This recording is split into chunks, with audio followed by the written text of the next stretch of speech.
Okay, hello everyone. Here I want to provide a tutorial on how to save contact to Google account on Infinix Hot 4DI device. Well, saving contact to your Google account ensures that your contacts are backed up and synchronized across your devices. This means you won't lose them if you switch phones or if something happens to your current device. So, let's go to the tutorial. Okay, first thing first, go ahead and open the link application on your device. Okay, so here input phone number you want to save to your Google account.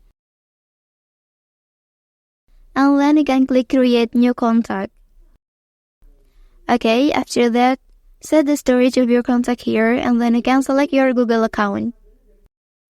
Okay, after that enter the details and click save here.